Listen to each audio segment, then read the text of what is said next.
आखिर बिहार में हो क्या रहा है? सवाल सिर्फ सिवान का नहीं है। सवाल सिर्फ दो लड़कियों के साथ हुई इस भयानक घटना का नहीं है।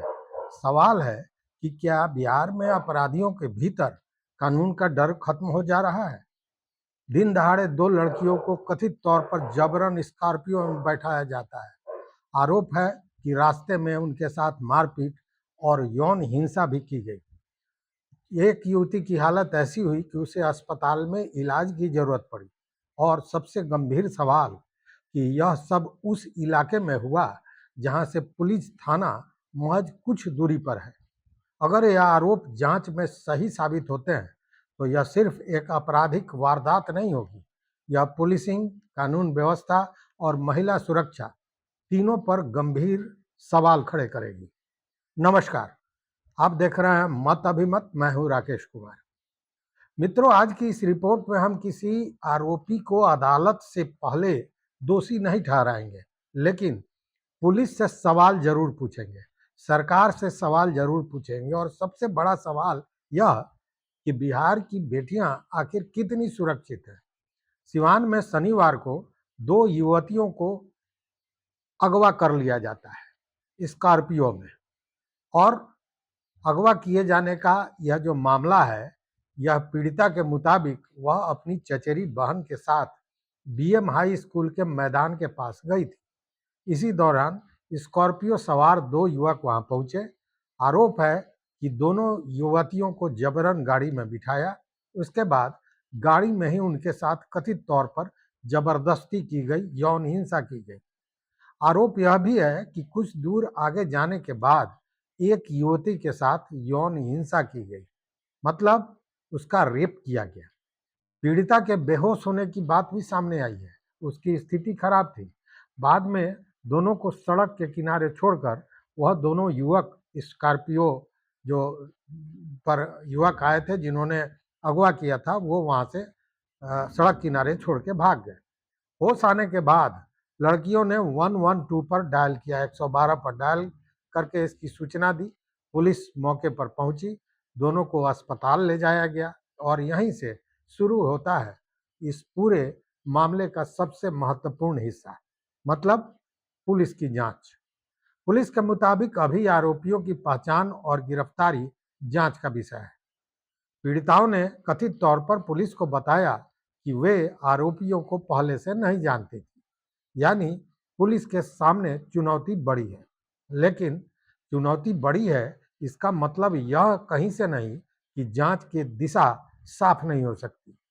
अब पुलिस को करना क्या चाहिए यह भी समझिए। सबसे पहले तो घटनास्थल से संभावित रास्ते तक सीसीटीवी फुटेज खंगालना होगा।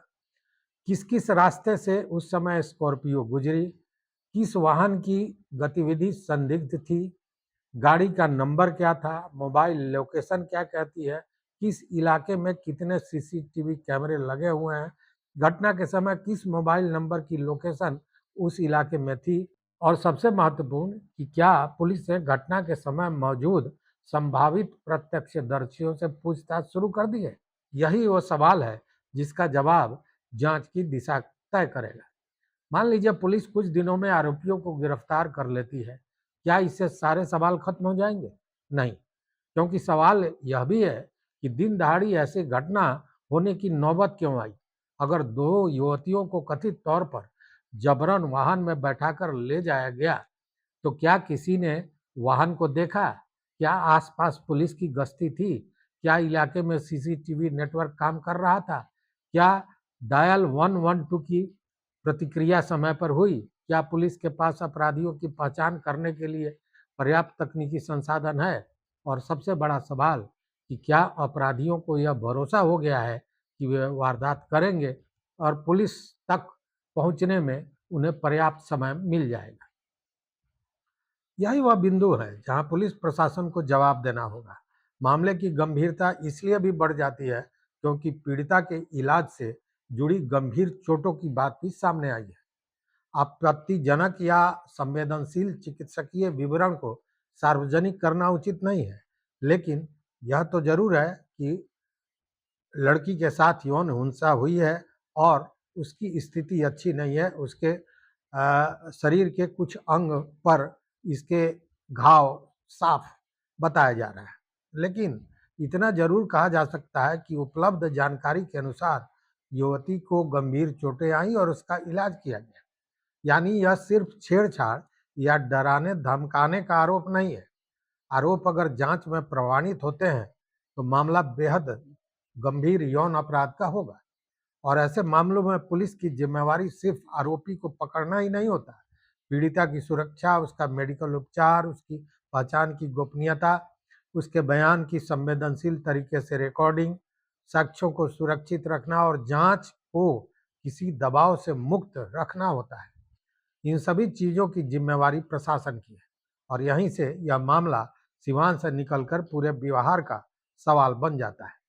क्योंकि किसी भी सरकार की सबसे पहली जिम्मेवारी क्या है? अपने नागरिकों की सुरक्षा व्यवस्था तय करना। और महिलाओं तथा लड़कियों की सुरक्षा किसी भी सरकार के लिए सबसे संवेदनशील कसौटियों में से एक है।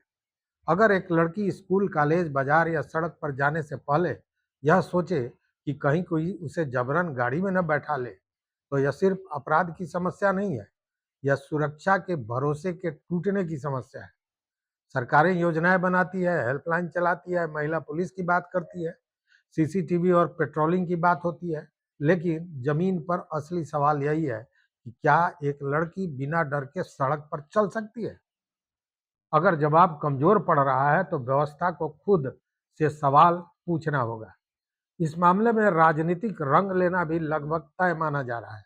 विपक्ष के पास सरकार से सवाल पूछने का पूरा राजनीतिक अधिकार और आधार होगा। सवाल उठ सकता है कि बिहार में कानून व्यवस्था कहाँ है? महिलाएं सुरक्षित क्यों नहीं है? पुलिस अपराधियों तक क्यों नहीं पहुंच पा रही है? दिन दहाड़े ऐसी वारदात कैसे हुई? और अगर आरोपी लंबे समय तक फरार रहते हैं तो विपक्ष इसे सरकार की विफलता भी जरूर बताएगा। वहीं सरकार और सत्ता पक्ष की ओर से संभव है कि कहा जाए जांच चल रही है, आरोपियों की पहचान की जा रही है, दोषियों को बख्शा नहीं जाएगा।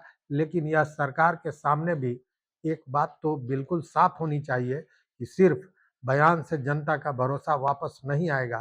क्योंकि जब जब ऐसी घटनाएं होती हैं, कोई विभत्स अपराध होता है, तो इसी तरह के बयान सरकार की ओर से, सत्ता पक्ष की ओर से आता है। जनता परिणाम देखना चाहती है। सरकार की परीक्षा इस बात से नहीं होती होगी कि घटना के बाद कितने बयान दिए गए, किसने क्या कहा।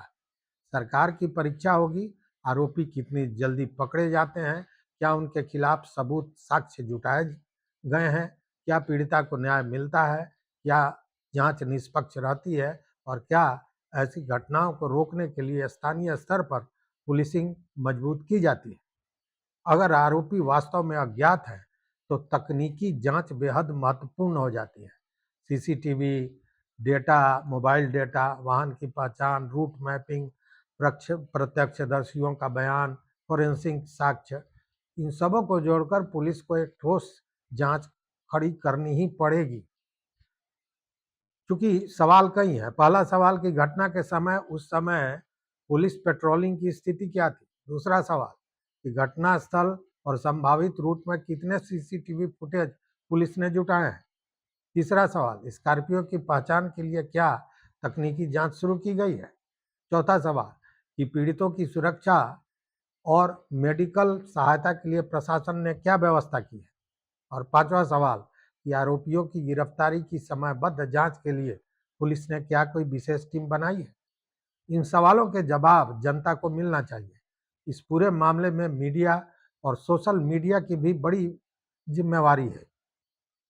पीड़िता की पहचान उजागर नहीं होना चाहिए, उनकी तस्वीर नहीं आनी चाहिए किसी भी स्थिति में, उनका नाम, पता या ऐसी जानकारी साझा नहीं करनी चाहिए जिससे उनकी पहचान सामने आई। क्योंकि उनके पूरे जीवन का सवाल होता है। क्योंकि अपराधी ने जो किया उसकी सजा पीड़िता को सामाजिक रूप से नहीं भुगतनी चाहिए और समाज को इसका ध्यान रखना होगा। पीड़िता को न्याय चाहिए, सार्वजनिक तमाशा नहीं।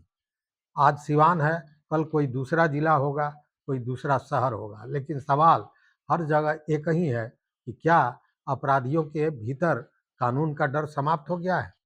अगर है तो अपराध के बाद इतनी बेखौफी क्यों?